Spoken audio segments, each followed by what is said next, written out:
Bonjour chers élèves, je vous présente une leçon de langue qui s'intitule L'expression de la cause et la conséquence. C'est la première leçon dans la troisième séquence, produire les péripéties de la nouvelle policière. Notre objectif, bien évidemment, c'est être capable d'exprimer la cause et la conséquence en utilisant différents moyens de la langue. Commençons par cet exemple. Ahmed n'a pas été contaminé parce qu'il restait chez lui pendant cette période dangereuse.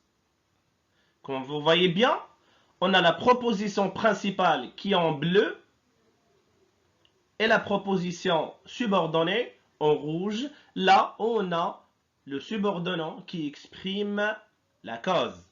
Oui, qui exprime la cause. Alors,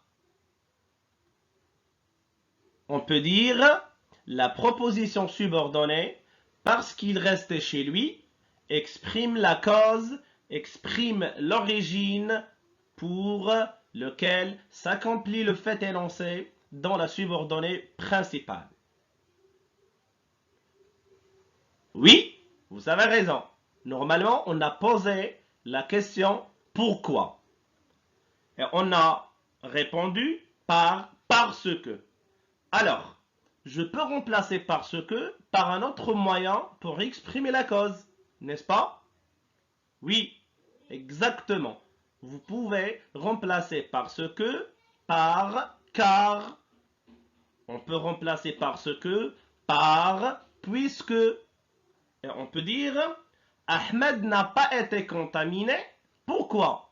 Car il restait chez lui pendant cette période dangereuse. Alors, on exprime la cause quand on montre explicitement l'origine d'un fait ou d'une action. Je répète, on exprime la cause quand on montre explicitement l'origine d'un fait ou d'une action. Passons maintenant à un tableau récapitulatif des conjonctions et locutions conjonctives qui expriment la cause. Et voilà le tableau récapitulatif des conjonctions et locutions conjonctives qu'on peut utiliser pour exprimer la subordonnée de cause. On a deux listes. La première liste, on peut l'utiliser avec le mode indicatif et le mode conditionnel. Et la deuxième liste, c'est avec le mode subjonctif. Maintenant, après la lecture de ce tableau, je peux signaler une remarque très importante. Je dis, la proposition subordonnée se place avant la proposition principale quand elle est introduite par, comme, et par, c'est parce que. J'ajoute les expressions grâce à et à cause de sont suivies d'un nom. Sont suivies d'un nom.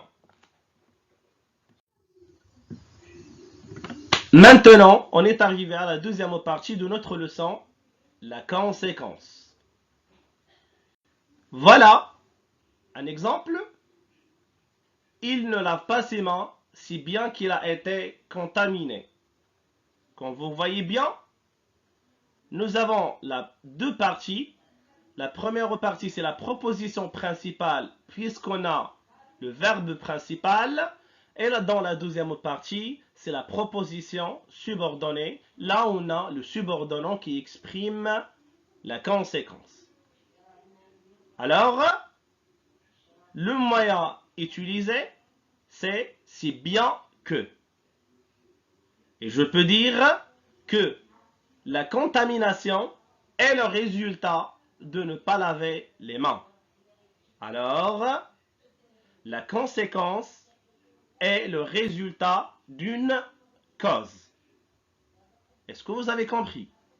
Je répète. La conséquence est le résultat d'une cause.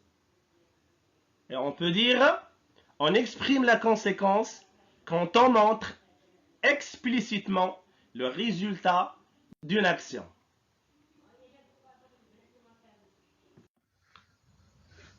Et voilà mes chers élèves, je vous présente le dernier tableau récapitulatif des conjonctions employées pour exprimer la subordonnée de conséquence.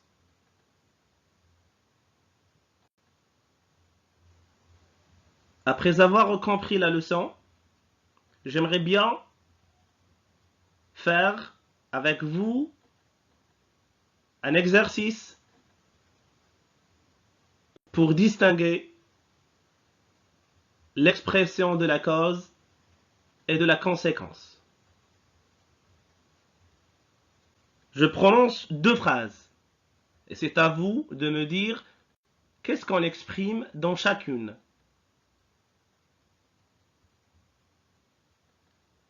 La première phrase, vos empreintes ont été relevées sur l'arme du crime, donc vous êtes le coupable. Oui, on exprime la conséquence, c'est très bien. On a utilisé la conjonction donc. Passons maintenant à la deuxième phrase. La police l'a arrêté car il leur avait menti. Oui, on exprime la cause parce qu'on a utilisé la conjonction car. Maintenant, mes chers élèves, plutôt finalement, je vous invite à faire les exercices que vous avez dans le manuel Passerelle, la page 153. L'exercice je m'entraîne, la rubrique je développe et je réinvestis. Et à la prochaine leçon.